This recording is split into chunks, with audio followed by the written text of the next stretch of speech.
nation's capital. So how can Washington be solving a problem when the cause hasn't even been figured out and bring confidence back to the system?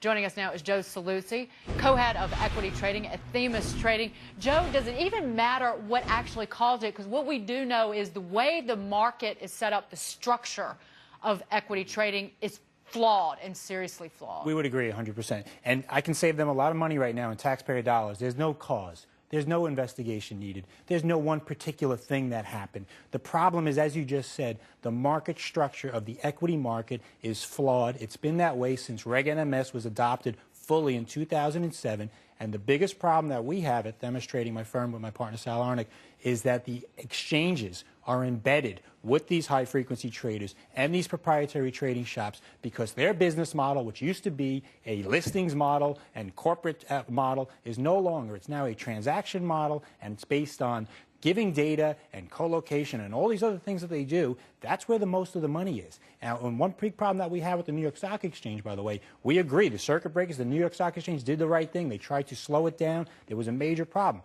But on one hand, they're saying this, and on the other hand, they're building a 400,000 square foot data center in Mahwah, New Jersey, to basically cater to high-frequency trading. So which one is it, guys? We can't have it both ways. But what you can do is impose rules, right, on all of the different trading platforms and exchanges, and I guess is circuit breakers across the market on individual stocks and a circuit breaker on trading as a whole. Is that the way to go? Even if we don't really, they're still discussing it in D.C. No doubt about it. That is a great idea. It should have been implemented 2 years ago when Reg NMS, 3 years ago when it first came out.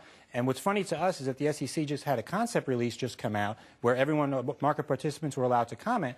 We commented. We read over 100 comment letters, and almost all of the proponents said nothing was wrong with market structure. Nobody mentioned that we needed circuit breakers. Nobody even alluded to this fact, yet these were supposedly market structure experts. So we've got a problem. What they're trying to do now is to say, don't look up my sleeve, look at the coin in my hand, not what's up my sleeve. But let's be real here. We know the problems. The problems are inherent in the structure, and it will happen again. Well, that's the question. What's going to prevent buyers from backing away in another instant and just pulling completely out of the market? That's an excellent question, because right now what you have is a market with no obligations. You have market makers who are not sitting there saying, I need to buy stock when times get rough. And now we all know what happened with the specialists in 1987, and we all know the stories of the market makers not picking up the phones.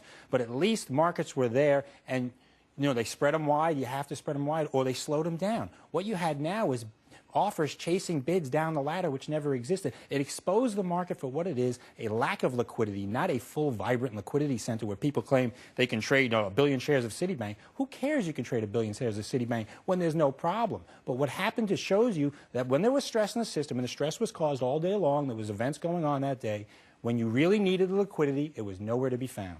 Do you think, and I've asked this before, that this was cascading stop-loss orders, and the fact that the market had been weak in prior days, that you really saw them getting hit, and did that cause some of the waterfall? It certainly helped hit. I mean, and I feel bad for any retail order who had a stop-loss with a market on it, because they were hosed pretty bad. I mean, they are left holding the bag here, and people are saying, well, you're an idiot for putting in a market order. But who would expect the United States equity market to give you a print of a penny on a stock that was trading at $40? It makes no sense. So what we've been doing is trying to figure out at the exchange, what are these guys doing? What's going on? We just released a new white paper today detailing what these guys do. They're giving away information to preferred subscribers, or actually it's available to everybody, but you need the technology to use it. They're telling them about hidden orders. They're telling them if there's a buyer or a seller out there who's hiding. They're giving them reserve books, which are basically iceberg type orders. You're saying so much for transparency and liquidity.